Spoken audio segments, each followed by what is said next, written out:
Olá, você que acompanha a programação da Band, olha só, chegou uma hora importante a gente falar sobre saúde. Você sabe que esse é um período de inverno, é um período chuvoso, é um período também que aumenta aí a quantidade de pessoas que acabam pegando a famosa dengue que a gente conhece no Brasil inteiro. E hoje eu fiz questão de vir aqui com o Dr. Lucas Mendes, que vai falar um pouquinho dessa orientação. Doutor, dengue é algo assim que quando chega esse período, infelizmente, acaba aumentando o número dos casos. Como que as pessoas podem ter acesso, saber quando ela está com dengue ou não? Então, nesse período de chuva, é muito importante a gente ter algumas informações em relação à dengue, não é isso? Então, aqui no Brasil, a gente sabe que tem 4 tipos de dengue que a pessoa pode contrair, tá certo? São 4 sorotipos. E aí, como que é clinicamente caracterizada a dengue? A gente tem uma fase febril, que é a primeira fase, que geralmente dura entre 2 e 7 dias, né? Alguns pacientes podem ter um pouco menos de dias de sintoma, outros um pouco mais, tá? Mas é aquela fase onde o paciente vai apresentar os sintomas clássicos, né? Então a gente tem a febre, tem a dor no corpo, né? Pode ter dor de cabeça, dor atrás dos olhos. Em alguns pacientes aparece o exantema, que é a mancha na pele, que pode vir acompanhado ou não de prurido, que é a coceira, tá bom? Tem alguns sintomas inespecíficos também, pode ter diarreia, vômito e dor abdominal. Então essa é a primeira fase. No final dessa primeira fase, o paciente pode acontecer 2 coisas, né? Ele pode entrar na fase de recuperação, que é quando esses sintomas vão começar a sumir, dura geralmente de 2 a 4 dias, ou pode entrar na terceira fase, que é a fase crítica, que é aquela fase onde aparecem os sinais de alarme, né? Que o paciente precisa estar atento para procurar o atendimento o mais rápido possível.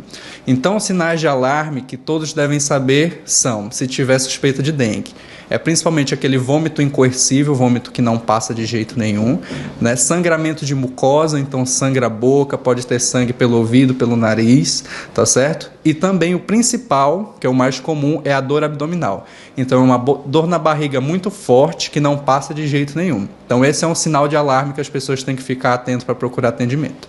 Agora, doutor, outro ponto, sentiu os sintomas, a gente sempre faz aquela orientação das pessoas procurarem o médico, mas tem as pessoas que dizem assim, toma paracetamol que passa. Como que funciona esse negócio da alta medicação? Olha, a alta medicação para dengue é um tema muito importante, né, porque tem medicações que são contraindicadas. Então a gente sabe que o paracetamol e a dipirona são medicações seguras, né, para tratar a febre e tratar a dor no corpo. Mas anti-inflamatório não esteroidal não pode de jeito nenhum.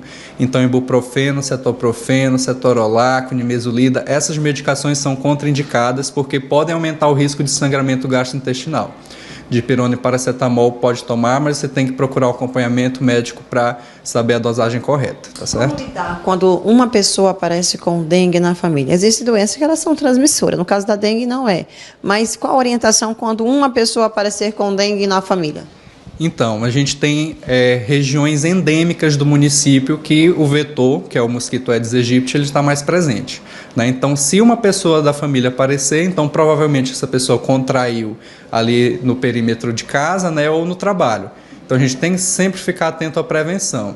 Então, usar a tela, né, nas portas e nas janelas, dormir com mosquiteiro, tá certo? Passar repelente, tá bom? E cuidar com as áreas ao redor de casa que pode vir a acumular água parada, né? Então, o mosquito da dengue, o Aedes aegypti, ele coloca os ovos na água parada, tá certo? Então, a gente tem que fazer esse cuidado também, orientar os vizinhos para fazer esse cuidado também, para não contrair a doença, tá certo? E em relação a preparar o corpo, porque quando a gente toma bastante vitamina, fica ali mais resistente na questão da gripe. E no caso da dengue, tem algum suplemento, tem alguma vitamina que possa se tomar para preparar o corpo? Olha, no caso de pacientes que têm quadro de hipovitaminose, né, que pode estar relacionado à questão da imunidade, a gente faz a suplementação, mas a maioria das pessoas não tem necessidade, tá certo? Então a gente faz o tratamento sintomático para dengue. A dengue é contraída através do vírus, né, diferente da malária, que é o plasmódio, que é um protozoário, né? Então, tratamentos são diferentes. A gente não tem um antiviral para dengue, a gente trata só o sintoma, então trata a febre e trata a dor no corpo. Em relação ao diagnóstico, ele é principalmente clínico, né? Clínico epidemiológico. Então, aquelas regiões onde a gente encontra mais casos de dengue, o paciente vem a sentir algum dos sintomas, a gente já usa o critério clínico para diagnosticar. Mas tem também o critério laboratorial, né, a gente tem 2 testes principais para detectar a dengue, que é o NS1, que é realizado principalmente nos primeiros dias, tá certo? Então, ali até o 5º dia de sintoma, a gente pode fazer o NS1 para tentar detectar, e as sorologias, que é através do IgM, tá? Que a gente faz a partir do 6º dia de sintoma. Então, através desses 2 testes, a gente consegue identificar se o paciente tem ou não, tá certo? Ou seja, sentindo sintoma aqui na CDC faz esse tipo de atendimento? Faz esse tipo de atendimento. A gente tem os testes laboratoriais para detectar e também tem um clínico aqui todos os dias para investigar os casos suspeitos através dos sintomas, tá certo?